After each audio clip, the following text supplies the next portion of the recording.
9 अगस्त 2024 waste Bengal Calcutta, जहां पर एक मां बड़ी शिद्दत से अपनी ट्रेनी डॉक्टर बेटी के वापस आने का इंतज़ार कर रही होती है।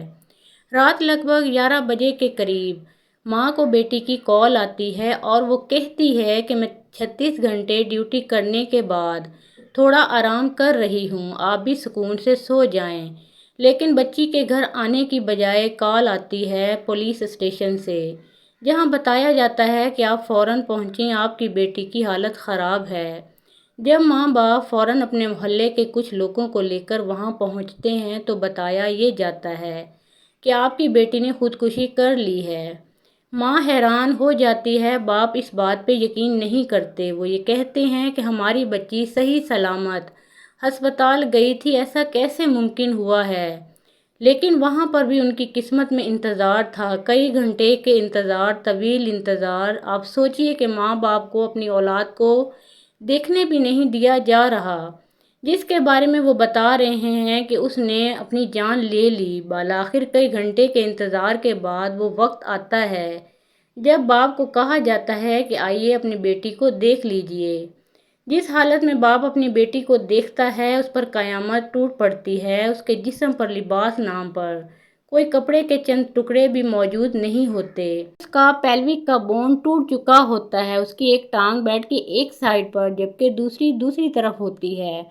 उसके चश्मे जिसका कांच टूट कर उसकी आंखों में गड़ चुका होता है, उसकी गर्दन की हड्डियां टूट चुकी होती हैं। बार बार उसके सर को दीवार से मारा जाता है, जिसके बाद बहुत से क्रैक उसके सर में भी आ जाते हैं। जिस्म का कोई हिस्सा ऐसा नहीं होता जो सही सलामत हालत में हो, और कहा यह जाता है कि आपकी बच्ची ने अपने आप को खुद ही मार डाला। ये यकीन कोई नहीं कर रहा होता, अस्पताल का अमला यकीन नहीं करता, पूरा मीडिया यकीन नहीं करता। भारत में एक भूचाल आ जाता है। ऐसा कैसे मुमकिन है कि एक अच्छी खासी 31 साल नौजवान लड़की जो अस्पताल गई है, 36 घंटे ड्यूटी करने के बाद वो सेमिनार रूम में रेस्ट करने के लिए जाती है, क्योंकि आपको तो पता है कि डॉक्टर की ड्यूटी बहुत ही टफ होती है, और इसके बाद वो वहाँ से वापस नहीं आती, बल्कि वहाँ से उसकी डेड बॉडी मिलती है। अब डेड बॉडी को अस्पताल ट्रांसफ़र किया जाता है। इतने घंटे माँ बाप को इसलिए इंतज़ार कराया जाता है ताकि उस मर्डर को जो उस लड़की की जान ले ली गई, इज्तिमाई ज़्यादती के बाद उसको तब्दील कर दिया जाए खुदकुशी में। लेकिन पोस्टमार्टम की रिपोर्ट कुछ और ही कह रही होती है। जो कुछ उसके बाप ने देखा पोस्टमार्टम की रिपोर्ट में, जो हक़ाइक़ सामने आते हैं, आपके रोंगटे खड़े हो जाएंगे। आप हैरानो परेशान हो जाएंगे कि इतना जुल्म, इतनी बर्बरियत उस लड़की के साथ। उस लड़की को जिनसी ज़्यादती का निशाना बनाया जाता है। नाजुक अज़ा का मुआयना किया जाता है तो उसमें देखा जाता है कि बहुत ही शदीद किस्म के ज़ख़म आए। तो सीवन के सैंपल मिलते हैं। इसमें बताया जाता है कि एक नहीं, लगभग 10 के करीब अफराद थे जिन्होंने उस लड़की को जिनसी ज़्यादती का निशाना बनाया, और इस हद तक वो शैतानियत पर उतर आए थे कि लड़की की जान जाने के बावजूद ये ज़्यादती का सिलसिला आगे बढ़ता रहा। आप सोचें कि उस लड़की पर रात के 3 बजे क्या गुजरी होगी, जिस वक्त तमाम लोग सुकून की नींद सो रहे होते हैं। वो चिल्लाई होगी, चीखी होगी, उसने खुद को बचाने की भी कोशिश की होगी, लेकिन किसी ने दरिंदगी को नहीं रोका। अब इन्वेस्टिगेशन आगे बढ़ती है, और इस वाक़या के फ़ौरन बाद डॉक्टर संदीप घोष, जो कि प्रिंसिपल थे उस कॉलेज और अस्पताल के, वो कहते हैं कि इस वाक़या की ज़िम्मेदारी लेते हुए मैं रिज़ाइन करता हूँ। लेकिन 9 घंटे के अंदर अंदर उनको एक दूसरे अस्पताल में पॉइंट कर दिया जाता है। ये बहुत से सवालिया निशानात छोड़ जाता है। जिस वक्त जाए वक़ूआ का मुआयना किया जाता है, वहाँ से एक ब्लूटूथ डिवाइस मिलती है और सीसीटीवी फुटेज देखी जाती हैं, तो वहाँ पर एक शख्स, संजय राय नामी शख्स, उसकी फुटेज मिलती है। अब संजय राय अपनी ड्यूटी को ख़त्म करने के बाद जाकर सुकून की नींद सो जाता है पुलिस बैरक्स में। अब पुलिस बैरक्स में ये शख्स क्यों चला जाता है जबकि ड्यूटी वो अस्पताल में कर रहा है? पुलिस बैरक्स में ये शख्स आराम कर रहा था, वहाँ से उसको तहवील में लिया जाता है।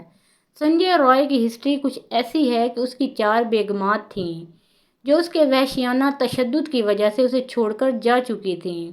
चौथी बीवी जो कि कैंसर के बायस इस दुनिया से चली गई, उसकी वायलेंसेस की हिस्ट्री भी है, सेक्सुअल एब्यूज़ भी वो करता रहा, इस तरह की हिस्ट्री भी मिली है, और उसको पकड़ लिया जाता है, हठधर्मी का मुजाहिरा करता है।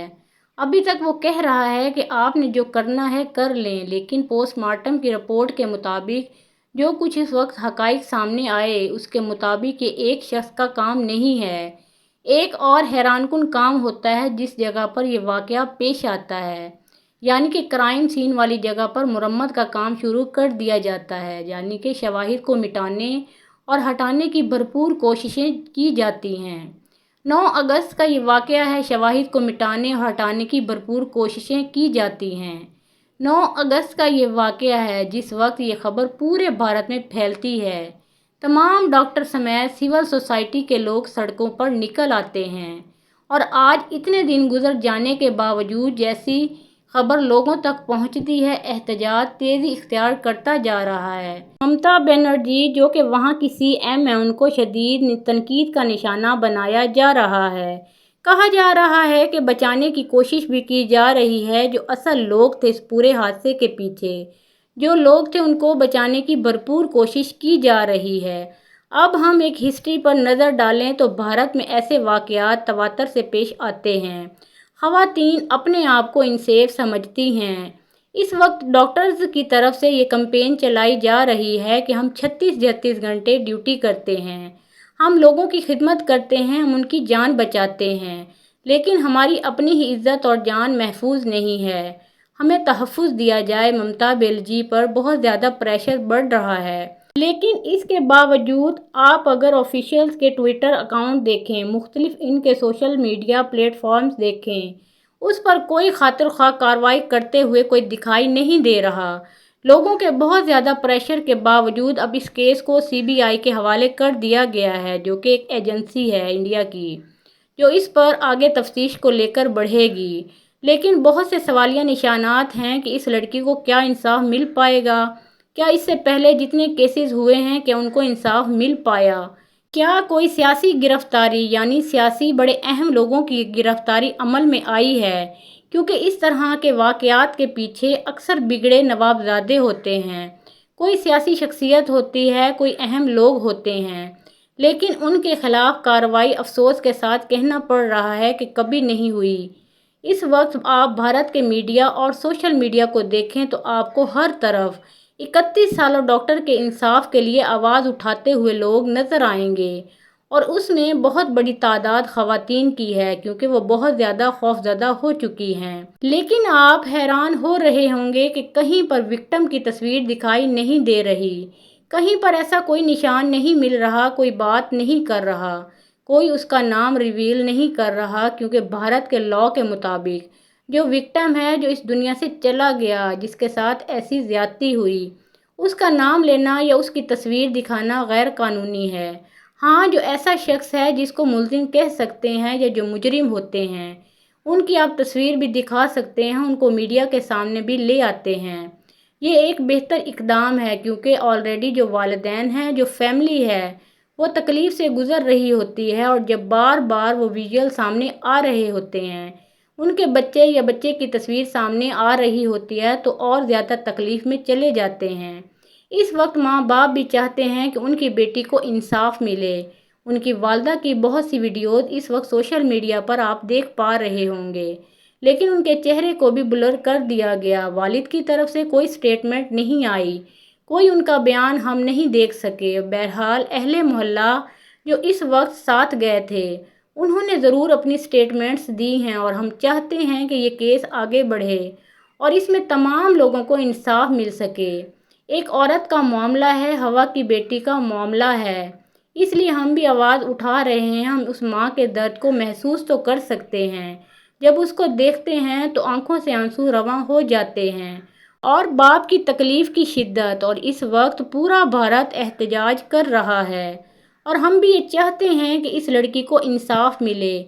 ना सिर्फ इस लड़की को, बल्कि इससे पहले जितनी भी लड़कियां जिनसी ज़्यादती का शिकार हुईं, इस जुल्मत बर्बरियत का शिकार हुई, उन सब अफराद को सज़ा मिलनी चाहिए। क्योंकि बात वही है कि जहां लॉ एंड ऑर्डर नहीं होगा, वहां ऐसे वाक़यात होंगे, और तवातर से भारत में ऐसे वाक़यात का होना इस बात की तस्दीक मादी करता है कि इसको कोई सीरियस नहीं लिया जाता, यानी इस पर कोई एक्शन नहीं लिया जाता।